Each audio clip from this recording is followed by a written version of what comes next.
আমি ছোট থাকতেই আমার মা মারা যায়। আমাকে মানুষ করার জন্য বাবা আরেকটি বিয়ে করে। আমি ছোট বড় সবাইকে আপনি করে ডাকতাম। আমার একটা সৎ ভাই ছিল।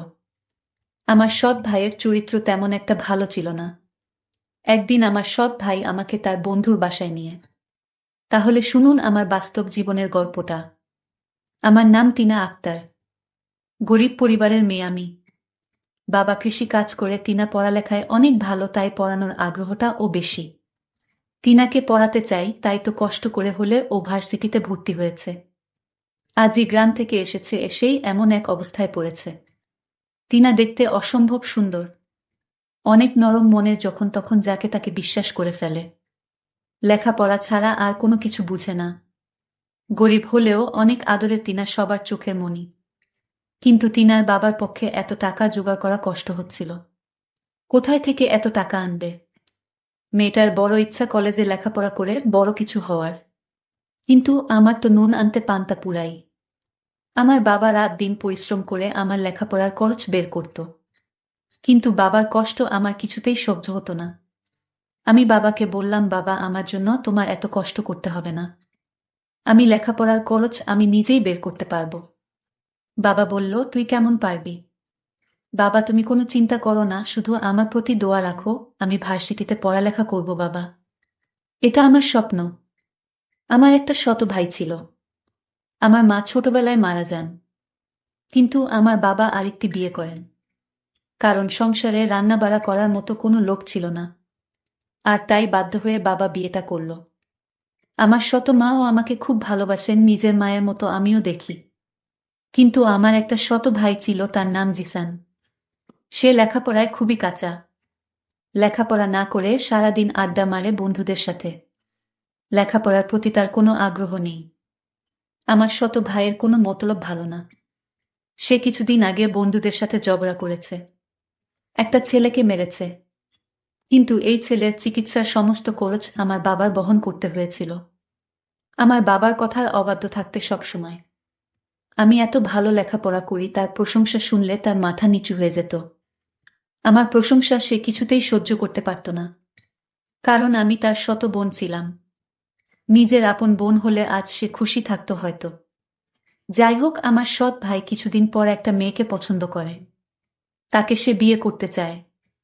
কিন্তু তার তো কোনো কর্ম নেই, বিয়ে করে কিভাবে সংসার চালাবে? বাবা তাকে নিষেধ করেছে যে, তুমি এখন বিয়ে করতে পারবে না। আগে একটা চাকরি করো, তারপর দেখা যাবে। আমার সৎ ভাইটি তখন বাবার সাথে রাগারাগি করল।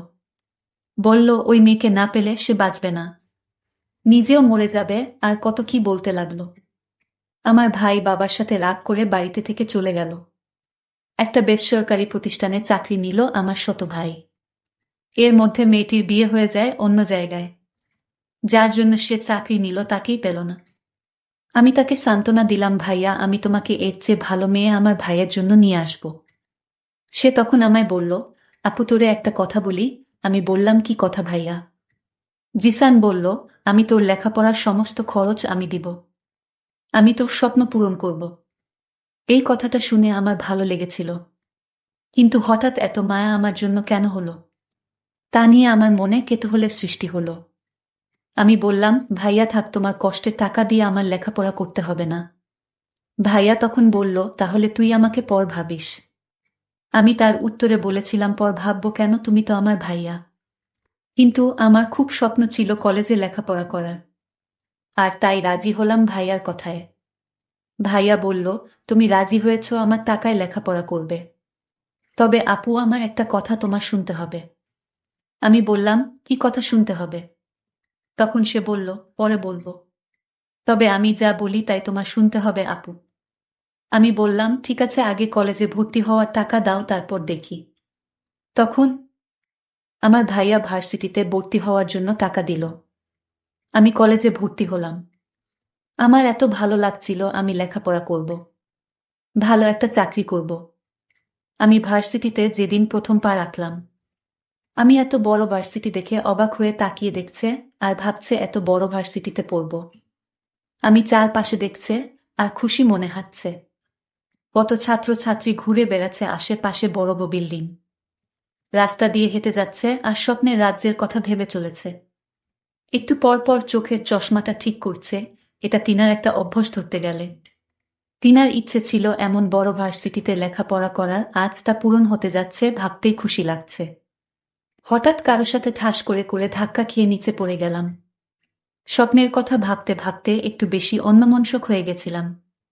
নিচে পড়ে উপরে তাকাতে ও পারলাম না। তার আগেই কেউ ঝড়ের গতিতে আমাকে উঠিয়ে ঠাস করে চর বসিয়ে দিল। আমি অবাক হয়ে সামনের মানুষটার দিকে তাকিয়ে আছি। একটা মেয়েকে দেখলাম, তাকে দেখে মনে হলো কোনো বড়লোক ঘরের মেয়ে। সে আমাকে বলল, তোর তো সাহস কম না, আমাকে ধাক্কা দিস আমাকে। আরো কয়েকটা ছেলে মেয়ে ছুটে এলো মেয়েটার কাছে। সুরমা, কি হয়েছে রে? এই মেয়েটার জন্য আমি পড়ে গেছিলাম, ওর সাহস কি করে হলো আমাকে ধাক্কা দেওয়ায়? কে এই মেয়ে? নতুন মনে হচ্ছে। এই মেয়ে কখন ভার্সিটিতে ভর্তি হলো? সুরমার বন্ধুরা বলল, দাঁড়া, এই মেয়ে নতুন হলে তো ওকে দেখে ছাড়ব। সুরমার বন্ধু রামিম বলল, ঠিক বলেছিস, সুরমার শাস্তিটা ও হয়ে যাবে। কিন্তু রাহুল তো এখনো আসে নাই, ওকে ছাড়াই কি করবি? ও আসলে হবে না, এর আগেই মেয়েটাকে ধাক্কা মেরে ফেলে দেওয়ার শাস্তি দিতে হবে। আমি ওদের কথার কোনো কিছু বুঝতে পারছে না। কি বলছে ওর মাথায় ঢুকছে না। আমি ভাবছি আমাকে কেন মারল? আমি কি ইচ্ছে করে ধাক্কা দিয়েছি? অনেক কষ্ট লাগছে, কিন্তু কিছু বলতে পারছি না, চুপ করে আছি। এই যে মেয়ে, তোমার নাম কি? একটু ভয় পেয়ে বললাম, আমি টিনা। একটু দেখে চলতে পারলে না? এখন তো ওরা তোমাকে প্রতিশোধ নিবে। তুমি দেখে চললে এমন হতো না। আমি কথাগুলো ভাবছিলাম, হঠাৎ ওই ছেলে এসে গুলো বলল, ওই মেয়েরা সবাই আমার দিকে আসছে। দেখে আবার তাদের কাছে চলে গেল। এত জোরে থাপ্পড় দিয়েছে, আবার আমাকে মারবে কেন? সবাই আমার কাছে এসে নাম কি, বাড়ি কোথায়, কিসে পড়ি সব জিজ্ঞেস করতে লাগল। তারপর আমাকে গান গাইতে বলল। আমি গান পারি না বলাতে আমাকে কানে ধরিয়ে রেখেছে। এদিকে সিয়াম আজ একটু দেরি করে ভার্সিটিতে এসেছে। এসেই দেখে সবাই ভিড় করে দাঁড়িয়ে আছে। সিয়াম আসার সাথে সাথে সবাই ভিড় কমিয়ে চলে গেল, আর সব মেয়েরা হা করে তাকিয়ে আছে, কারণ সিয়াম হচ্ছে ভার্সিটির সবার সিনিয়র। সব মেয়েরা জয়ের দিকে হা করে তাকিয়ে আছে। সিয়াম গাড়ি থেকে নেমে ওর ফ্রেন্ডদের দিকে যেতে লাগল। এখানে কি হয়েছে? এত ভিড় জমাচ্ছে কেন? আমাকে তখন ছেলেটি জিজ্ঞেস করল, তুমি কে, আর তুমি আমার বান্ধবীকে ধাক্কা মেরে ফেলে দিলে কেন? আমি তাকে বললাম, দেখুন, আমি না দেখে তার সাথে ধাক্কা লেগে গেছে, আর এর শাস্তি হিসেবে আমাকে চড় মারলেন। তাও কি তাদের আমাকে প্রতিশোধ নেওয়ার বাকি আছে? তখন হঠাৎ লক্ষ্য করলাম আমার ভাই আসছে কলেজের দিকে। আমি মনের ভিতর খুব সাহস হচ্ছে, ভাইয়া যখন আসছে, তাহলে ওদের হাত থেকে আমার ভাইয়া আমাকে রক্ষা করবে। কিন্তু আমার ভাইয়ার রূপ দেখে আমি অবাক হয়ে গেলাম। আমার ভাইয়া বলল, সিয়াম আমার বন্ধু, আর বন্ধুর বান্ধবীকে তুমি ধাক্কা দিয়ে মাটিতে ফেলে দেওয়ার কারণে তোমার অনেক শাস্তির বাকি আছে। আমি ভাইয়াকে বললাম, ভাইয়া আমি তোমার বোন, তুমি ওদের পক্ষে কথা বলছো। ভাইয়া তখন বলল, চুপ, কে তোর ভাই? আমি কারো ভাই না। ওর বান্ধবীকে মারার জন্য আজ তোর রেহাই নেই। তোর কত বড় সাহস, তুই আমার বন্ধুর বান্ধবীকে মারলি। এর জন্য তোর মাসুল দিতে হবে। আমার চোখের পানি কিছুতেই আটকাতে পারলাম না। মনে মনে ভাবলাম, আজ যদি সে আমার মায়ের পেটের আপন ভাই হতো, তাহলে কখনো ওদের পক্ষ নিয়ে কথা বলতো না। নিজের বোনের জন্য জীবন দিয়ে দিত। তাও বোনকে বিপদে ফেলে চলে যেত না। আসলে পর কখনো আপন হয় না, হতে পারে সে আমার শত ভাই। সৎ ভাই এরকম আচরণ করবে? আমি তখন কান্না করতে লাগলাম। আমার কান্না দেখে ওরা হাসতে লাগলো, আর বলতে লাগলো, কেঁদে কোনো লাভ নেই। আমার ভাই হঠাৎ বলল, আমার সাথে চলো। আর ওরা বলল, আজ তুই বেঁচে গেলি তোর ভাইয়ার জন্য। ভাইয়া বলল, আমি তোকে টাকা দিয়ে কলেজে ভর্তি করিয়েছি, সেই টাকার কথা কি ভুলে গেছ? আমি বললাম, কি করতে হবে আমাকে বলো। আমি তোকে নিয়ে আমার বন্ধুর বাসায় যাব। আমি বললাম, বন্ধুর বাসায় কেন? জিসান বলল, আমি তো আগেই বলেছি তুই আমাকে কোনো প্রশ্ন করবি না। আমার সব কথা তোর শুনতে হবে। ভাইয়া বলেছি, আজ আমার মনটা ভীষণ খারাপ, কারণ আমি আজ প্রথম ভার্সিটিতে এসে যে অপমানিত হয়েছি। আমি আজ কোথাও যাব না। অন্যদিন বলিস তোর বন্ধুর বাসায় গিয়ে আসবনে। আমার ভাইয়া তখন খুব রাগান্বিত হয়ে বলল, এখন বলেছি, এখনই যেতে হবে। আমি ভাইয়াকে বললাম, ভাইয়া প্লিজ, আমার খারাপ লাগতেছে, আমি আজ তোর সাথে কোথাও যেতে পারবো না। এই কথা বলতেই আমাকে একটা জোরে চড় মারে ভাইয়া। আমি কান্না করে বললাম, ভাইয়া তুই চড় মারলি? আমার আপন ভাই হলে আমাকে এভাবে মারতে পারত না। ঠিক আছে, আমি যখন তোর কাছ থেকে টাকা নিয়ে ভুল করেছি, তাহলে এই ভুলের প্রায়শ্চিত্ত আমার দিতে হবে। ভাইয়া নামক পাষাণ মানুষটি বলল, গাড়িতে উঠ। আমি কোনো কিছু না বলে চুপচাপ গাড়িতে উঠে পড়লাম। তারপর সে আমাকে তার বন্ধুর বাসায় আমাকে নিয়ে গেল এবং বলল, আমি তোরে এখানে কেন এনেছি জানিস? আমি বললাম, কেন আনলে এখানে? তখন একটা বয়স্ক লোককে আমাকে দেখিয়ে বলল, ওই লোকটিকে বিয়ে করতে হবে তোর। ভাইয়া বলল, ওই যে মানুষটিকে দেখতে পাচ্ছিস ওর সাথে তোর বিয়ে দিব। আমি বললাম, এটা কোনো দিন সম্ভব না। ভাইয়াকে বললাম, ভাইয়া আমার একটা পছন্দ আছে, আর সেই পছন্দের উপর তুই জোর চালাতে পারিস না। ভাইয়া তখন বলল, বসে বসে আমার বাবার সব টাকা শেষ করেছিস তুই। আমার বাবা আমাকে তেমন একটা ভালোবাসে না, শুধু তোর জন্য। আর তাই তোকে আর সহ্য হচ্ছে না। তোর জন্য আমি বাবা আমার প্রতি তেমন নজর রাখে না, ভালোবাসে না, শুধু তোর কথা ভাবে। তাই আমি মনে মনে ভেবেছি তোকে ওই লোকটার সাথে বিয়ে দিয়ে দিব। লোকটা অনেক টাকার মালিক। একটু বয়স বেশি আর কি। বয়স বেশি হলে সমস্যা কি? আর আমি ওই লোকটার কাছ থেকে টাকা নিয়ে তোরে কলেজে ভর্তি করিয়েছি।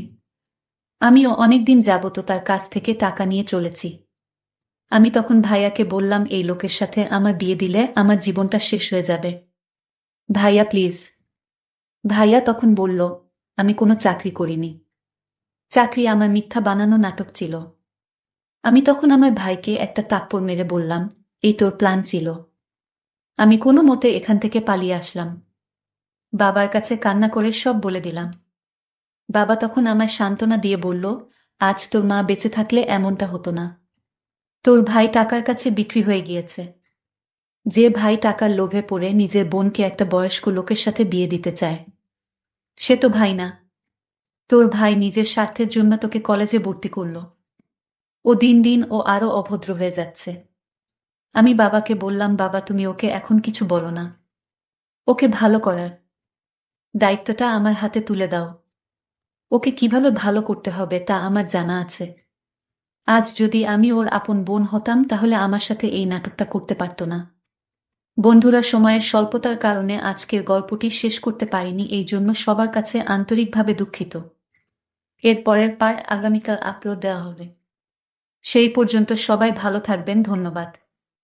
আমার নতুন বিবাহ হয়েছে, কিন্তু আমার স্বামী বিদেশে থাকেন। আমি সবসময় তার কথা ভেবে অস্থির থাকতাম, আর এই অস্থিরতার জন্য রাতে ঘুমও আসত না। একদিন বিশেষভাবে মনটা খুবই অশান্ত হয়ে উঠল, তাই আমার স্বামীর ফোন নম্বরে আমার কিছু ছবি পাঠিয়ে দিলাম।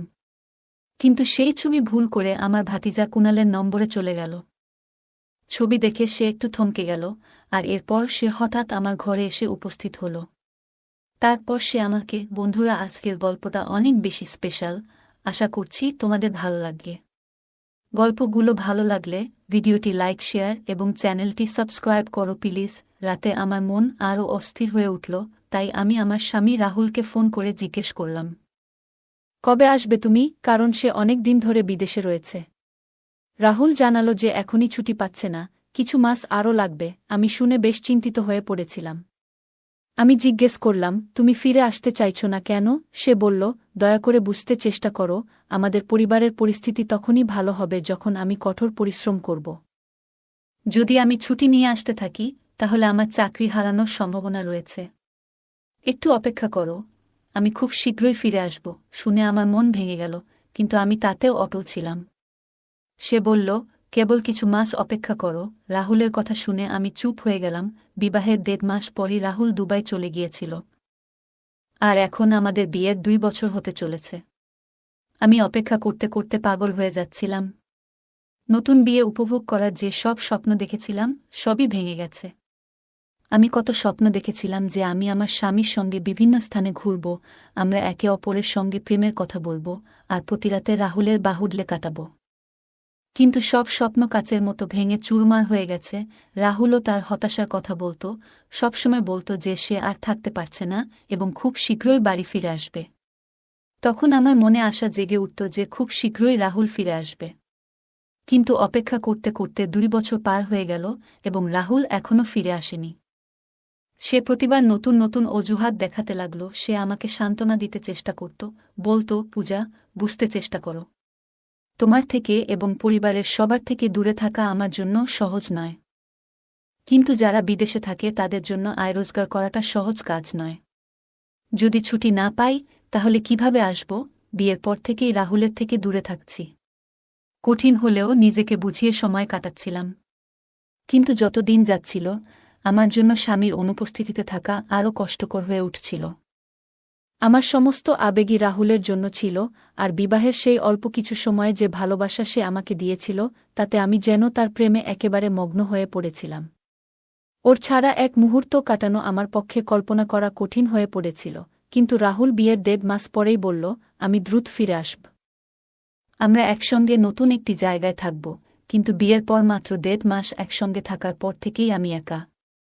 এখন এমন মনে হয় যেন আমি এখনও অবিবাহিত। আমার স্বামীও দূরে বসে আমার জন্য মন খারাপ করত, কিন্তু তার এই মন খারাপের বা আমার যত্ন নেওয়ার কি লাভ যদি সে আমার কাছে না থাকে? সে বলত, তোমার ছবি পাঠিও, তোমাকে দেখলে আমার ক্লান্তি দূর হয়। কখনো ভিডিও কল করলে আমি রাহুলকে দেখে কেঁদে ফেলতাম। তখন সে আমাকে সান্ত্বনা দিত, রাহুল আমাকে আশ্বস্ত করত, বলত, আমি চেষ্টা করছি, যদি আগামী সপ্তাহের মধ্যে ছুটি পাই তাহলে বাড়ি আসব। তুমি অতিরিক্ত চিন্তা করো না। কিন্তু প্রতিবার সে আমাকে নতুন আশার বাণী দিয়ে শেষমেশ জানাত, ছুটি পায়নি। তার যাওয়ার পর থেকে নিজেকে সাজানো গোছানো বন্ধ করে দিয়েছিলাম। যখনই রাহুল ভিডিও কলে আমার মলিন মুখ দেখত তখন তার মনও খারাপ হয়ে যেত। সে বলত, নিজেকে একটু সুন্দর করে সাজাও, নতুন ছবি তুলে আমার কাছে পাঠাও। তার অনুরোধে নিজেকে আবার একটু সাজাতে শুরু করলাম। ভালো ভালো ছবি তুলে রাহুলের কাছে পাঠাতাম। আমার ছবি দেখে রাহুল মুগ্ধ হয়ে যেত, প্রশংসা করত, আর আমি লজ্জায় রাঙা হয়ে উঠতাম। আমি সবসময় প্রশংসা শুনতে পছন্দ করতাম, আর আমার মধ্যে সৌন্দর্যের কিছুটা অহংকারও ছিল। ছোটবেলা থেকেই নিজেকে নিয়ে প্রশংসা শুনতে ভালো লাগত। যখন রাহুল আমার প্রশংসা করত তখন সব দুঃখ ভুলে যেতাম। তার কথা শুনে মন আনন্দে নেচে উঠত। তবে আমার শাশুড়ি আমার এই পরিবর্তনটা সহজভাবে নেননি। একদিন তিনি আমাকে ডেকে বললেন, তোমার স্বামী তো বাড়িতে নেই, তাহলে কার জন্য এত সেজেগুজে থাকো? আমি হকচকিয়ে গেলাম, বললাম, মা, রাহুল ভিডিও কলে কথা বলে। রাহুল ভিডিও কলে কথা বলার সময় আমাকে ক্লান্ত ও অগোছালো দেখলে অভিযোগ করত। তাই তার কথামতো নিজেকে একটু সজ্জিত রাখতাম। আমার শাশুড়ি ছিলেন খুবই পুরনো চিন্তাধারার মানুষ, আর রাহুলের আমাকে এভাবে ভালোবাসা প্রকাশ করাটা তার পছন্দ ছিল না। তিনি কপালে ভাঁজ ফেলে বললেন, রাহুল দিনে একবার ভিডিও কলে কথা বলে। কিন্তু তুমি সারাদিনই এত সেজেগুজে ঘুরে বেড়াও কেন? বাড়িতে তোমার ভাতিজা তরুণ কুনাল আছে, এভাবে চলাফেরা করলে তার নজর তোমার দিকে পড়তে পারে। একটু খেয়াল রেখো। আমি চুপ করে গেলাম। আমার ভাতিজা কুনালের এখনও বিয়ে হয়নি, আর শাশুড়ি একবার বলেছিলেন যে সে নারীদের নিয়ে নেতিবাচক ধারণা পোষণ করে। তার একবার বিয়ের কথা পাকা হলেও সে নিজেই সেই সম্পর্ক ভেঙে দিয়েছিল। শুনে একটু অবাক হয়েছিলাম, কিন্তু তেমন গুরুত্ব দিইনি। শাশুড়ির নিয়মের কারণে দিন দিন আমার মন খারাপ হতে লাগল। যখনই রাহুলের ফোন আসত আমি কাঁদতাম আর বলতাম, তোমার মা এখন আমার সাজগোজের উপরও নিয়ন্ত্রণ চাপিয়ে দিয়েছেন। রাহুল আমাকে শান্ত করার চেষ্টা করত, বলতো, এ নিয়ে ভাবো না, মা যা বলছেন ঠিকই বলছেন। তুমি আমার স্ত্রী, আমার উপস্থিতিতে সাজগোজ করলে ভালো লাগে। বাড়িতে আমার ছোট ভাতিজা রয়েছে, তাই এই বিষয়ে একটু খেয়াল রাখলে ভালো হয়। তুমি তো জানি সে এখানে থেকেই বড় হয়েছে। রাহুলের কথাগুলো শুনে আমার মন খারাপ হয়েছিল। এমন মনে হলো যেন সেও আমার উপর পুরোপুরি ভরসা করতে পারছে না। আমি ছিলাম একজন সুন্দরী মেয়ে, সাজলে আরও সুন্দর লাগত। সত্যি বলতে আমার কুনাল মাঝে মাঝে আমাকে নজরে রাখত, আর আমার শাশুড়িরও একটা ভয় ছিল যাতে স্বামীর অনুপস্থিতিতে আমি কোনো ভুল পথে না যাই। কারণ আমি ছিলাম এক তরুণী, নতুন বিবাহিতা। বিয়ের পর স্বামীর সঙ্গ পাওয়াটা একজন মেয়ের স্বাভাবিক চাহিদা। কিন্তু যখন স্বামী সেই চাহিদা পূরণ করতে না পারে তখন অনেক সময় মনে নানা রকমের ভাবনা আসতে পারে। সম্ভবত এ কারণেই আমার শাশুড়ির মনে এমন ভয় কাজ করছিল। বিয়ের পর নিজেকে গুছিয়ে রাখতাম, তবে এখন শাশুড়ি আপত্তি জানাতেন। স্বামীকে জানালে সেও বলতো, মা ঠিকই বলেছেন। আমি রাহুলকে বোঝাতাম যে আমাকে অন্তত নিজের মতো করে সাজগোজ করতে দিক, যাতে আমি প্রাণ খুলে জীবনটা উপভোগ করতে পারি। কিন্তু রাহুলও এতে রাজি হতো না। আমি যেন নিজের মধ্যে বয়সের ভার অনুভব করতে শুরু করলাম। মনে হতে লাগল শাশুড়ি অয়থাই আমার উপর এত নিয়ন্ত্রণ আরোপ করছেন, বিশেষত যখন আমার কুণালের এমন কিছুতেই আগ্রহ নেই। আমার ভাতিজা কুণাল একবার বিবাহ হলেও বিয়ের আগেই সেই সম্পর্ক ভেঙে দিয়েছিল। শাশুড়ি বলেছিলেন মেয়েটি ছিল খুবই সুন্দরী, কিন্তু আমার কুণাল কেন জানি না তার সঙ্গে সম্পর্ক চালিয়ে যেতে পারেনি। সে ছিল শান্ত স্বভাবের, নিজের মতো থাকত। প্রতিদিন সকালে বাড়ি থেকে বের হতো আর রাতে ফিরে নিজের ঘরেই থাকত। প্রযোজন ছাড়া তেমন কথা বলতো না, ঘর থেকে বের হয়ে সময়ও কাটাত না। এখন আমারও মনে হতে লাগল হয়তো ওর কোনো ব্যক্তিগত শারীরিক সীমাবদ্ধতা রয়েছে, যার জন্য সে আর বিয়ে করার চেষ্টা করেনি। হয়তো এটাই ভালো, যাতে আরেকটি মেয়ের জীবন ক্ষতিগ্রস্ত না হয়। আমি কিছুতেই পরিস্থিতি মেনে নিতে পারছিলাম না, বারবার রাহুলকে ফিরে আসতে অনুরোধ করতাম। রাহুল বিদেশে কঠোর পরিশ্রম করছিল, আর আমি এখানে দুশ্চিন্তায় ভুগতাম। কষ্টে বলতাম, রাহুল, এবার ফিরে আসো, আমার ধৈর্য ফুরিয়ে আসছে। রাহুল বলতো, আর একটু ধৈর্য ধরো, টাকা জমাচ্ছি যাতে ফিরে এসে আমাদের কোনো অসুবিধা না হয়। শাশুড়ির মানা করার পর সাজগোজ বন্ধ করেছিলাম, কিন্তু রাতে রাহুলের কথা মনে পড়ত। বিছানায় শুয়ে তার বাহুতে ঘুমানোর আকাঙ্ক্ষা জাগত। অতিরিক্ত কষ্ট পেলে স্নানে যেতাম, নিজের ছবি তুলতাম এবং নিজেকে দেখে ভালো লাগত। এভাবে চলতে চলতে আমি কখন যে ভেতরে ভেতরে দুর্বল হয়ে পড়েছি তা নিজেই বুঝিনি। এখন বেশিরভাগ সময় একা থাকলে নিজেকে ব্যস্ত রাখার জন্য নানাভাবে ছবি তুলতাম। আস্তে আস্তে এই অভ্যাসটা এমন পর্যায়ে পৌঁছে গিয়েছিল যে আমার পক্ষে এটি নিয়ন্ত্রণ করা কঠিন হয়ে পড়ছিল। একদিন আবেগের মুহূর্তে এমন কিছু করে ফেললাম যা সাধারণত কেউ সহজে করেন না। মনে হচ্ছিল রাহুল আমার সৌন্দর্যকে মুগ্ধ হয়ে দেখুক, এই আকাঙ্ক্ষাই আমাকে বিচলিত করছিল। নিজের সিদ্ধান্তগুলো নিয়ে ভাবার সময় পাইনি, আর এই ছোট্ট পদক্ষেপেই আমার জীবনে বড় পরিবর্তন আসতে শুরু করল। আমার শাশুড়ি সবসময় আমার দিকে কৌতূহলভরা নজরে তাকিয়ে থাকতেন। বেশিরভাগ সময় আমি নিজ ঘরে কিংবা একা থাকলে তার চোখে কিছুটা সন্দেহ ফুটে উঠত। মাঝে মাঝে তিনি কিছু প্রশ্ন করতেন, আর মুখের অভিব্যক্তিতে যেন মনের ভাব প্রকাশ পেত। একদিন হঠাৎ আমার মোবাইল নষ্ট হয়ে গেল, আর আমি খুবই চিন্তায় পড়ে গেলাম। ছবি তোলার যে নতুন শখ আমার মধ্যে জন্মেছিল সেটা যেন আমার নিত্যদিনের সঙ্গী হয়ে গিয়েছিল। মোবাইল ঠিক করানোর জন্য দোকানে দিতে হতো, আর তাতে আমার কিছু ব্যক্তিগত ছবি ছিল। যদি কেউ দেখে ফেলত তাহলে বড় বিপদে পড়তে হতো। রাহুল একদিন শাশুড়ির ফোনে কল করেছিল, আর সেই সুযোগে আমি মোবাইল নষ্ট হয়ে যাওয়ার বিষয়টা জানালাম। রাহুল বলল, কোনো চিন্তা করো না, তোমার মোবাইলটা কুণালকে দিয়ে দাও, সে তো তার বন্ধুর দোকান থেকে ঠিক করিয়ে আনতে পারবে। তার কথায় আমি একটু স্বস্তি পেলাম, কারণ আমার কুণাল এমন কেউ ছিল না যে আমার ব্যক্তিগত ব্যাপারে ঢু মারবে। সকালে আমি মোবাইলটা কুণালকে দিলাম, আর বিকেলে সে সেটা ঠিক করিয়ে নিয়ে এলো। যখন মোবাইল আনতে তার ঘরে গেলাম, তখন শাশুড়ি আমাকে তার ঘর থেকে বেরোতে দেখে ফেললেন। তারপরই আমাকে ডেকে প্রশ্ন করলেন কেন আমি কুণালের ঘরে গিয়েছিলাম। আমি ব্যাখ্যা করলাম, মা, আমার মোবাইল নষ্ট হয়েছিল, সেটাই ঠিক করানোর জন্য তাকে দিয়েছিলাম। কিন্তু আমার কথায় তিনি সন্তুষ্ট হলেন না। এরপর তিনি এমন কথা বললেন যা আমাকে চিন্তায় ফেলে দিল। তিনি বললেন, তুমি যেন অদ্ভুত সব কাজ করছো আজকাল। কখনো সাজুগুজু করে বাইরে চলে আসছ, আবার কখনো নিজের ঘরে দরজা বন্ধ করে রাখছ, আর বাথরুমে ঢুকলে অনেক দেরি করো। আমি বেশিরভাগ সময় বাথরুমে কাটালে শাশুড়ি খেয়াল করতেন এবং আমাকে নিয়ে নানা মন্তব্য করতেন। আমি অবাক হয়ে তার দিকে তাকিয়ে ভাবতাম, কেন তিনি এত ছোটখাটো ব্যাপারেও আমার উপর নজর রাখছেন। মনে মনে চিন্তা করতাম তার আসল সমস্যা কি। আমার কোনো কাজই যেন তার কাছে সহ্য হয় না। তবে সত্যি বলতে তিনি জীবন সম্পর্কে অনেক কিছু জানতেন এবং অভিজ্ঞতাসম্পন্ন একজন ছিলেন। তিনি বুঝতে পারছিলেন যে আমার মধ্যে পরিবর্তন আসছে এবং হয়তো ভাবছিলেন আমি আমার স্বামীর অনুপস্থিতিতে যেন বিভ্রান্ত হয়ে না যাই। এরপর আমি তার কথাগুলো পাত্তা না দেওয়া শুরু করলাম। প্রতিদিন রাতে শাশুড়ি ঘুমানোর আগে এক গ্লাস দুধ পান করতেন। একদিন তাকে দুধ দিতে তার ঘরের দিকে যাচ্ছিলাম।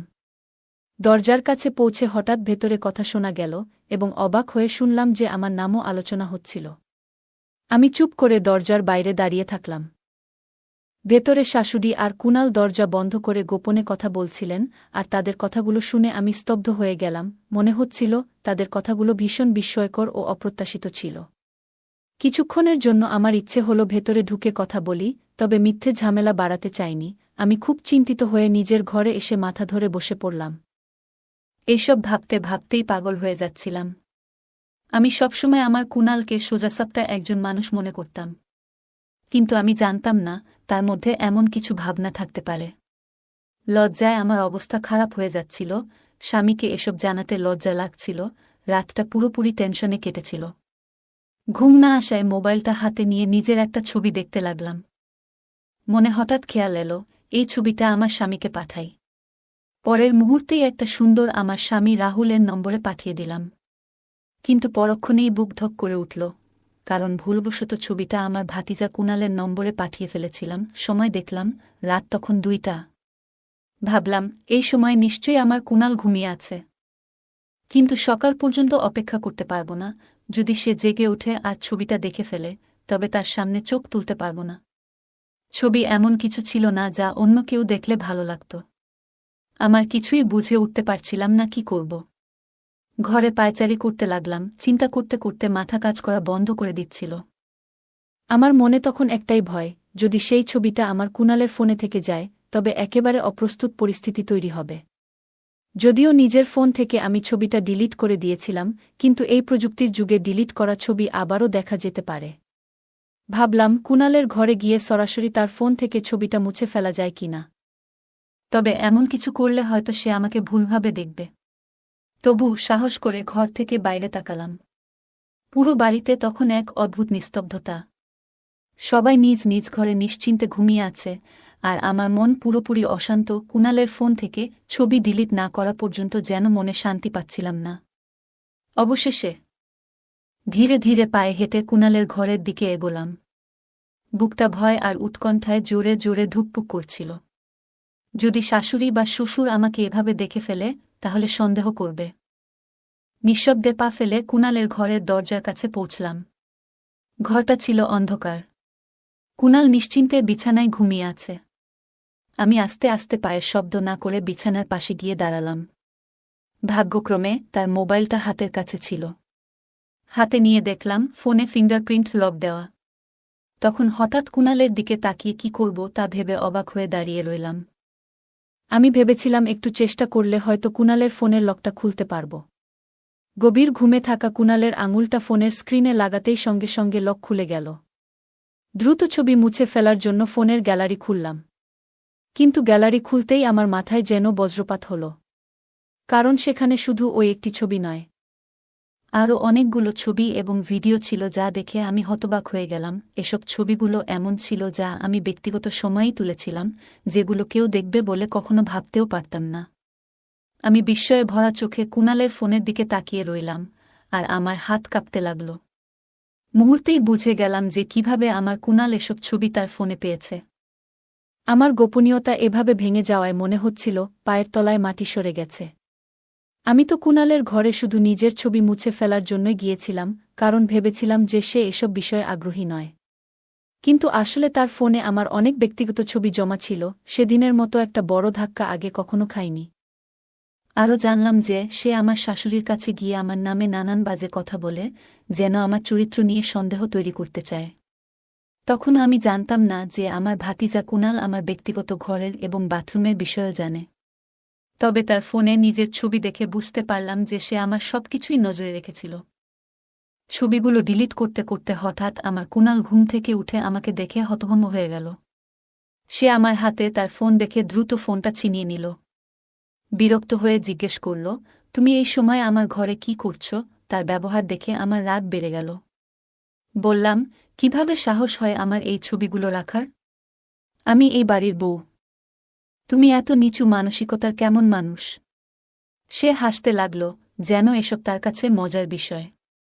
বলল, আমি তো কোনো ছবি তুলিনি, তুমি নিজের ঘরে আছো, কিভাবে তুলব আমি?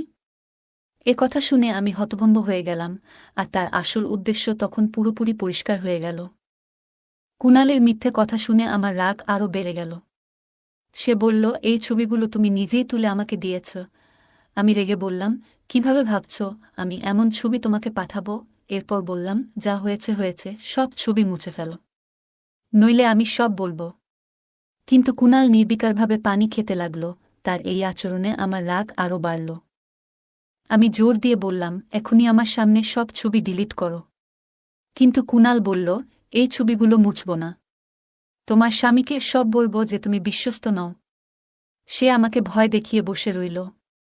আমি পাল্টা বললাম, আমার স্বামী সব জানে, এই ছবিগুলো আমি নিজের জন্য তুলেছিলাম। কুনাল মুচকি হেসে বলল, তবে এই ছবিগুলো আমার কাছে এলো কিভাবে? সে দেখালো, যখন আমার ফোন ঠিক করছিল তখন ছবিগুলো পেয়েছে। আমি বুঝলাম, এই পরিস্থিতিতে আমার স্বামীও হয়তো বিশ্বাস করত না, আর শাশুড়িও আমাকে ভুল বুঝে বসেছিলেন। চোখে জল ফেলতে লাগলাম। কুনালকে অনুরোধ করলাম যেন ছবিগুলো মুছে ফেলে। বললাম, তুমি যা চাইবে তাই দেব, কেবল আমার ছবি ডিলিট করে দাও। কিন্তু সে বলল, আমার কিছুই চাই না, এখনই আমার ঘর থেকে বেরিয়ে যাও। সে আমাকে জোর করে ঘর থেকে ঠেলে বের করে দিল, আর আমি কান্নায় ভেঙে পড়লাম। আমার তখন মাথা কাজ করছিল না, শুধুই মনে হচ্ছিল যে কোনো মূল্যে এই ছবি মুছে ফেলতে হবে। যদি সে আরও কিছু দাবি করে, এমনকি অসম্ভব কিছু চায়, তাও আমি হয়তো মেনে নিতাম।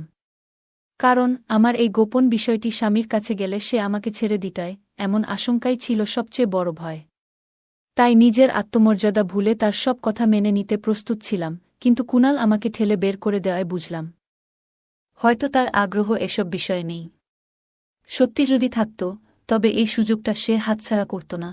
আমি ঘরে ফিরে কান্নায় ভেঙে পড়লাম। অনেকবার চেষ্টা করেছি যে কুনালের ফোন থেকে ছবিগুলো মুছে দিই, কিন্তু সে আমাকে সেই সুযোগটাই দেয়নি। সারাক্ষণ তার আশেপাশে ঘোরাঘুরি করে অনুরোধ করেছি ছবিগুলো ডিলিট করার জন্য, কিন্তু প্রতিবারই সে অস্বীকার করত এবং রাগের সঙ্গে আমাকে ঘর থেকে বের করে দিত। রাহুল যখন ফোন করত, আমি উদাসীনভাবে কথা বলতাম। সে বারবার জানতে চাইত, তোমার কি হয়েছে, কিন্তু এসব কিভাবে তাকে বলতাম। একদিন সিদ্ধান্ত নিলাম, সত্যিটা রাহুলকে জানাবো। ভয়ে বেঁচে থাকা আর সম্ভব না। যদি আমি নিজে না বলি, কুনাল একদিন সব ফাঁস করবেই। ভয়ে ভয়ে রাহুলকে বললাম, রাহুল, আমি ফোনে কিছু ছবি তুলেছিলাম। রাহুল হেসে বলল, তাতে কি হয়েছে? আমি বললাম, ছবিগুলো একটু অন্যরকম ছিল, বাথরুমে তুলেছিলাম। রাহুল চমকে উঠে বলল, এগুলো ডিলিট করো। এমন ছবি সম্মানজনক নয়। মোবাইল হারালে বা ফাঁস হলে কিভাবে মুখ দেখাবো? রাহুল আমাকে বকছিল, কিন্তু পুরো সত্য তখনও বলিনি। নিজেকে দোষারোপ করলাম, ইস, কেন এমন করলাম? না করলে আজ এতটা বিপদে পড়তে হতো না। আমি বারবার কুনালকে অনুরোধ করতে থাকলাম যেন সে আমার ছবিগুলো মুছে ফেলে। তাকে কথা দিলাম যে এরপর আর এমন ভুল কিছু করব না। কিন্তু তখন সে এমন কিছু বলল যে আমি বাকরুদ্ধ হয়ে তার দিকে তাকিয়ে রইলাম। তার আসল উদ্দেশ্য বুঝে আমার ভেতরটা শিউরে উঠল। কুনালের আশেপাশে ঘোরাঘুরি করতে দেখে শাশুড়ির সন্দেহ বাড়ল। একদিন সে বলল, বৌমা, কেন বারবার কুনালের ঘরে যাচ্ছ? আমাদের পরিবারে এসব মানায় না। তার প্রশ্নে আমি ঘাবড়ে গিয়ে তাড়াহুড়ো করে বললাম, মোবাইল নষ্ট হয়েছিল তাই ঠিক করাচ্ছি। কিন্তু শাশুড়ি বিশ্বাস করল না, বলল, আমি রাহুলকে শিগগিরই ফিরিয়ে আনব। তোমার আচরণ আমাদের পরিবেশ নষ্ট করছে। শাশুড়ির সন্দেহে আমি লজ্জিত হয়ে পড়লাম। 1 মাস এভাবে কাটল। কুনাল প্রায় আমাকে ডেকে নিজের মতো চলতে বাধ্য করত, আর আমি কান্নাভেজা চোখে তার ঘর থেকে বের হতাম। তাকে বারবার মুক্তি দিতে অনুরোধ করেও কোনো লাভ হয়নি। শাশুড়ির সন্দেহ ক্রমশ বাড়ছিল। অবশেষে 1 মাস পর রাহুল দেশে ফিরল। তাকে দেখে স্বস্তির বদলে এক অজানা আতঙ্কে পাথর হয়ে গেলাম। আমি ভেতরে ভেতরে ভয়ে সাদা হয়ে গিয়েছিলাম। রাহুল যখন আমাকে ছেড়ে গিয়েছিল তখন আমি একেবারে অন্যরকম ছিলাম। এখন এই অপরাধবোধের ভারে নিজেই যেন হারিয়ে যাচ্ছিলাম। ভাবছিলাম, সত্যটা যদি রাহুল জানতে পারে তবে হয়তো আমাকে ত্যাগ করবে। আমি কষ্টে নিজেকে সামলে সামান্য হাসি মুখে এনেছিলাম, কিন্তু ভেতরে আমার মন ক্রমাগত কাঁদছিল। যদি পুরনো দিনের মতো ভালো থাকতাম, তবে আজ তার ফেরার দিনে আমিও আনন্দে ভরে উঠতাম। রাহুল অনেক উপহার নিয়ে ফিরল আর বলল, তোমার থেকে দূরে থাকাও আমার জন্য কঠিন ছিল, কিন্তু আমাদের ভবিষ্যতের জন্য কাজ করছিলাম। তার কথা শুনে আমার লজ্জায় চোখ ভিজে গেল। রাহুল অবাক হয়ে বলল, কাঁদছ কেন? আমি বললাম, এগুলো আনন্দের কান্না। রাহুলের ফেরার পরও ভেতরে অপরাধবোধ তাড়িয়ে বেড়াচ্ছিল। একা পেলে কুনালকে মিনতি করতাম, আমাকে ছেড়ে দাও, আমার ভুল হয়েছে, আমি অনুতপ্ত। কিন্তু কুনাল নিষ্ঠুরভাবে বলল, ঠিক সময় মতো সব রাহুলকে চাচাকে বলব। যদি ক্ষমা করে তাহলে দূরে সরে যাব, কিন্তু না হলে কখনো ক্ষমা করতাম না। তার এই কথায় আমি ভেঙে পড়লাম। সে আমার দুর্বলতার সুযোগ নিচ্ছিল এবং ব্ল্যাকমেল করে চলছিল। আমার ভুল বুঝে কুণালকে ছবিগুলো মুছে ফেলতে বলেছিলাম, কিন্তু সে রেগে গিয়ে বলল, আমি রাহুলকে তোমার সব কাজ দেখাব। তুমি তার বিশ্বাসের সঙ্গে খেলেছ। আমি কাঁদতে কাঁদতে তাকে অনুরোধ করলেও সে অবজ্ঞাসূচকভাবে বলল, তুমি সব সীমা পার করে ফেলেছ। তুমি একজন বিশ্বাসঘাতক। তোমার মতো কাউকে আমি স্পর্শ করতে চাই না। সে আরও জানায়, তার আগের বাগদত্তাও অনৈতিক সম্পর্কের জন্য তাকে ছেড়ে যায়, যা তাকে নারীদের প্রতি ঘৃণা করতে শিখিয়েছে। কুণাল বলল, আমার ভাই দূরে কষ্ট করছে, আর তুমি তার সম্মান নষ্ট করছ। একদিন বাড়িতে শুধু আমি, রাহুল আর কুণাল ছিলাম। সেই সুযোগে কুণাল রাহুলের সামনে আমার কিছু ব্যক্তিগত ব্যাপার প্রকাশ করল। সে আমার কিছু পুরনো অনলাইন পোস্টের স্ক্রিনশট দেখাল, যা দেখে রাহুলের মনে সন্দেহ ও আস্থাহীনতা তৈরি হয়। রাহুল খুব কষ্ট পেয়ে আমাকে বাড়ি থেকে বের করে দিল, মায়ের বাড়িতে ফিরে আমার নিজের ভুলের কারণে সংসার হারানোর যন্ত্রণা অনুভব করলাম। হতাশায় একদিন নিজেকে আঘাত করার চেষ্টা করেছিলাম, তবে ভাগ্যক্রমে বেঁচে যাই। হাসপাতালে জ্ঞান ফেরার পর দেখলাম আমার স্বামী রাহুল সেখানে দাঁড়িয়ে আছে। রাহুল জানালো যে সে আমাকে আরেকটি সুযোগ দিতে চায়, তবে এটিই হবে আমার শেষ সুযোগ। বাড়ি ফিরে আমি নতুনভাবে জীবন শুরু করার সিদ্ধান্ত নিলাম। নিজের ভুলগুলো থেকে শিক্ষা নিয়ে এবার রাহুল ও তার পরিবারের জন্য সেবা ও যত্ন করতে মনোযোগী হলাম। রাহুলের ক্ষমার জন্য আমি কৃতজ্ঞ, যা আমাকে জীবনে নতুনভাবে এগিয়ে চলার প্রেরণা দিয়েছে। বন্ধুরা, যদি এই গল্পটি ভালো লেগে থাকে তাহলে দয়া করে ভিডিওটি লাইক করুন এবং আমাদের চ্যানেলটি সাবস্ক্রাইব করুন। পাশে থাকা বেল আইকনটি প্রেস করুন, যাতে করে আমরা যখনই নতুন ভিডিও আপলোড করি তার নোটিফিকেশন সবার আগে আপনার কাছে পৌঁছে যায়। ধন্যবাদ, দেখা হবে আমাদের পরবর্তী ভিডিওতে। আমি রুমে ঢুকে যা দেখলাম তা দেখে মাথা ঘুরে গেল। সে আজও তার বয়ফ্রেন্ডের সাথে ভিডিও কলে কথা বলছে এবং সব কিছু শেয়ার করছে। আমাকে দেখা মাত্রই সে বিছানার কাঁথা দিয়ে তার শরীর ঢেকে ফেলল আর বলল, ভাইয়া, তুমি এখানে কি করছো? হ্যালো বন্ধুরা, তোমরা সবাই কেমন আছো? আমি রনি, আমার বয়স 24 বছর। আমি আমার পরিবারের সাথে থাকি। আমরা এক ভাই এক বোন। আমার বোন আমার থেকে ছোট, তার বয়স 19 বছর। সে দেখতে খুবই সুন্দর, তার গায়ের রং ফর্সা।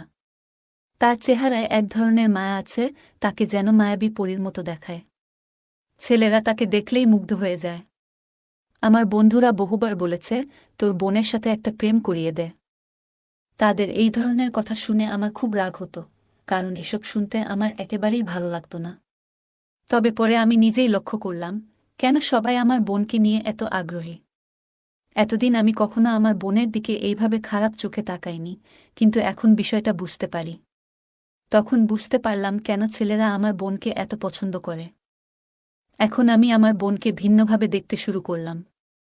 মনে মনে ভাবতে লাগলাম, আমি আমার বোনকে নিজের কাছে পেতে চাই। নানা ধরনের চিন্তা মাথায় ঘুরতে থাকল।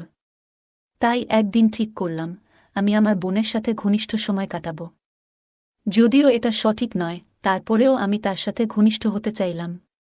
এসব ভেবে আমি তার উপর নজর রাখতে শুরু করি। কিভাবে তাকে কাছে টানতে পারি, তাই লুকিয়ে লুকিয়ে তার উপর নজর রাখতাম এবং তার খুব কাছাকাছি থাকতে শুরু করি। আমরা একসাথে অনেক গল্প করতাম, টিভি দেখতাম, অনেক মজা করতাম। একদিন গল্প করতে করতে আমি তাকে জিজ্ঞাসা করলাম, তোর কি কোনো বয়ফ্রেন্ড আছে? সে কিছুক্ষণ চুপ করে থেকে বলল, না ভাইয়া। তুমি কি যে বলছ? তার কথায় বুঝতে পারলাম সে সম্ভবত মিথ্যা বলছে। তাই আমি আর কিছু বললাম না। একদিন রাতে সবাই খাওয়া দাওয়া শেষে ঘুমাতে চলে গেল। আমি বিছানায় শুয়ে আমার বোনের কথা ভাবছিলাম। হঠাৎ মনে হলো, দেখি তো সে ঘুমিয়ে পড়েছে নাকি তার বয়ফ্রেন্ডের সাথে কথা বলছে। চুপি চুপি আমি তার রুমের জানালার পাশে গিয়ে দাঁড়ালাম। দেখি তার রুমের লাইট এখনো জ্বলে আছে। কিন্তু যে দৃশ্যটা দেখলাম তা আমাকে বিস্মিত করে দিল। আমি দেখতে পেলাম আমার বোন ভিডিও কলে তার বয়ফ্রেন্ডের সাথে কথা বলছে, আর সে কোনো পোশাক পরেনি। তারা একে অপরকে এইভাবে দেখছে। আমার বোন তার বয়ফ্রেন্ডকে তার সব কিছু শেয়ার করছে। এই দৃশ্য দেখে আমার ভেতরে যেন আগুন জ্বলতে লাগল, কারণ আমি তাকে চেয়েছি আর সে তার সবকিছু অন্য কারো সাথে শেয়ার করছে। খুব রাগ হলো, কিন্তু সেই রাতে আমি কিছু বলিনি। কারণ প্রথমবারের মতো আমি তাকে এভাবে দেখে মানসিকভাবে ভেঙে পড়েছিলাম। তারা খুব মজা করছিল এবং আমার বোন হাসিখুশি মেজাজে ঘরের কাজ করছিল। সেদিন ভাবলাম, কেন সবাই আমার বোনকে পেতে চেয়েছিল? কারণ সে অসাধারণ ছিল। কিছুক্ষণ পরে দেখলাম সে শুয়ে পড়ল এবং ঘরের লাইট বন্ধ করে ঘুমাতে গেল। আমি আর দেরি না করে আমার রুমে চলে আসলাম। আমি শুয়ে শুয়ে তার কথাই ভাবছিলাম। কাল যেভাবেই হোক তার সাথে সময় কাটাবো বলে ঠিক করলাম। পরের দিন আমি আর আমার বোন বসে টিভি দেখছিলাম এবং আমি কাল রাতের কথা মনে মনে ভাবছিলাম। সে কত অবুঝের মতো বসে আছে, মনে হয় কিছুই বুঝে না, অথচ গত রাতে সে তার বয়ফ্রেন্ডের সাথে কত কিছু করল। সেদিন রাতে সবাই ঘুমানোর জন্য চলে গেলে আমি চুপ করে তার ঘরে যাই। দেখি সে দরজা বন্ধ করেনি। আমি রুমে ঢুকে যা দেখলাম তা দেখে মাথা ঘুরে গেল। সে আজও তার বয়ফ্রেন্ডের সাথে ভিডিও কলে কথা বলছে এবং সব কিছু শেয়ার করছে। আমাকে দেখামাত্রই সে বিছানার কাঁথা দিয়ে তার শরীর ঢেকে ফেলল আর বলল, ভাইয়া, তুমি এখানে কি করছো? আমি তাকে বললাম, আমি ফোনের চার্জার খুঁজে পাচ্ছিলাম না, তাই খুঁজতে আসলাম। আর তুই কি করছিলি? সে একটু লজ্জায় বলল, না তো, আমি কিছু করছিলাম না। আমি বললাম, তুই তোর বয়ফ্রেন্ডের সাথে এভাবে কথা বলছিলি? সে বলল, কিভাবে আর বলি? আমি বললাম, যেভাবে যা এখন করছিস। আমার বোন অনেক ভয় পেয়ে গিয়েছিল আর বলল, ভাইয়া, এখানে আসো, বসো। তোমার সাথে কথা আছে। আমি মনে মনে ভাবলাম, যাক, একটা সুযোগ পেলাম, তাহলে সে এখনও ওইভাবেই আছে। বোন বলল, ভাইয়া, এই কথা তুমি বাবা মাকে বলো না, প্লিজ। আমি তাকে বললাম, তাহলে তুই আর এসব করবি না আর তোর বয়ফ্রেন্ডের সাথে সব সম্পর্ক শেষ করতে হবে। তখন সে বলল, ভাইয়া, আমি তো এটা করতে পারবো না, কারণ আমি তাকে ভালোবাসি আর আমি এসব না করলে থাকতে পারি না। আমি বললাম, কি না করলে থাকতে পারিস না? সে একটু লজ্জা পেয়ে বলল, তুমি যা দেখছিলে রুমে আসার পর তাই। আমি তাকে বললাম, তুই তো ফোনে এসব করিস, আমি যদি তোর সাথে বাস্তবে এসব কাজ করি তাহলে তো তাকে ছেড়ে দিবি। সে আমার কথা শুনে অবাক হল আর বলল, ভাইয়া, তুমি আমার ভাই। আমি তোমার সাথে এসব কিভাবে করব? মানুষ কিভাবে নেবে? আমি বললাম, কেউ কিছুই জানবে না। আর মা বাবা তোকে ভালো ছেলে দেখে বিয়ে দেবে, আর তুই এখানে প্রেম করে বেড়াচ্ছিস, এটা কি ভালো দেখায়? তাই আমি ঠিক করেছি, তোর যা কিছু প্রয়োজন সব আমার কাছ থেকে মিটিয়ে নিবি, কারণ আমিও তোকে মনে মনে অনেক পছন্দ করি। আমার কথা শুনে সে বলল, ওকে ভাইয়া, তাহলে এসব কিছু সবার কাছ থেকে লুকিয়ে রাখতে হবে। আমি বললাম, কেউ জানবে না আমাদের এই গোপন সম্পর্ক। আমার কথা শোনামাত্র সে তার কাছে থাকা কাঁথা সরিয়ে দিল। আমি তাকে এত কাছ থেকে দেখে অবাক হয়ে চেয়ে রইলাম। বোন বলল, ভাইয়া, আমি এখন থেকে তোমার ভালোবাসা নিব। আমি আর কারো সাথে কিছু করব না, কথা দিলাম। আমি আর দেরি না করে তার প্রতি আমার ভালোবাসা দেখাতে শুরু করলাম। আমি খুব খুশি ছিলাম, কারণ এতদিনের অপেক্ষার ফল আজ আমি পাচ্ছি। সেদিন আমি তাকে অনেক ভালোবাসা দিলাম আর সেও আমাকে অনেক ভালোবাসা দিল। সকালে দেখি সে একটু আলাদাভাবে হাঁটছে। আমি তাকে বললাম, তুই এভাবে হাঁটছিস কেন? সে বলল, এটার জন্য তুমি দায়ী। আমি বললাম, কেন? সে বলল, এটা আমার প্রথম ছিল ভাইয়া, তাই এখন অনেক ব্যথা করছে। আমি তাকে বললাম, রুমে গিয়ে শুয়ে থাকো, আমি তোমার জন্য ওষুধ নিয়ে আসব। সে বলল, তার দরকার নেই, আজকে তুমি আমাকে আবার ভালোবাসা দিলে ঠিক হয়ে যাবে। আমি বললাম, সে আজকেও আমাকে তার কাছে ডাকছে। সেদিন রাতেও আমি তার রুমে যাই। দেখি সে আমার জন্য অপেক্ষা করছে। সেদিনও আমরা অনেক গল্প করি, মজা করি এবং ভালোবাসা দেই। এটা তাকে খুব খুশি করেছিল। আমি দেখলাম আমার বোন এখন অনেক খুশি থাকে এবং আমার সাথে অনেক ভালো সময় কাটায়। একদিন বলল, ভাইয়া, আমি তোমাকে অনেক ভালোবেসে ফেলেছি। আমি তোমাকে ছাড়া অন্য কিছুই ভাবতে পারি না। আমি বললাম, আমিও তোকে ছাড়া আর কিছুই ভাবতে পারি না। বোন বলল, এভাবে কতদিন চলতে থাকবে? আমি বললাম, আজীবন আমি তোর সাথে এভাবেই থাকতে চাই। বোন বলল, আমার বিয়ে হলে তো আমি চলে যাব, তখন কি হবে? আমি বললাম, বিয়ের পর তুই যখন তোর স্বামীর বাড়িতে থাকবি তখন সেখানে তোর স্বামীর ভালোবাসা নিবি, আর যখন আমার বাড়িতে আসবি তখন আমার কাছ থেকে ভালোবাসা নিবি। আমার বোন আমাকে জড়িয়ে ধরল আর বলল, ভাইয়া, আমরা কি একসাথে থাকতে পারি না? চলো না, আমরা বিয়ে করি। আমি তাকে অনেক বুঝালাম যে সমাজ আমাদেরকে মেনে নেবে না, তাই আমরা আজীবন আমাদের গোপন সম্পর্ক এভাবেই চালিয়ে যাব। সে বলল, ভাইয়া, আমাকে তো ভুলে যাবে না তো? আমি শুধু তোমার হয়েই থাকতে চাই। আমি বললাম, না রে পাগলি, আমি তোমার আজীবন হয়ে থাকব। এভাবেই আমাদের দিন চলতে থাকে। আমরা একে অপরকে অনেক ভালোবাসি এবং যথেষ্ট সময় দেই। এভাবেই আমাদের দিনগুলো চলতে থাকে। গল্পটা কেমন লাগলো জানাতে ভুলবে না। তোমাদের সাথেও কি এমন কোনো ঘটনা ঘটেছে? যদি ঘটে থাকে, কমেন্ট জানাতে ভুলবে না। আরও মজার মজার রোমান্টিক গল্প শুনতে চাইলে ভিডিওটি লাইক, শেয়ার এবং চ্যানেলটি সাবস্ক্রাইব করতে ভুলবে না। ধন্যবাদ।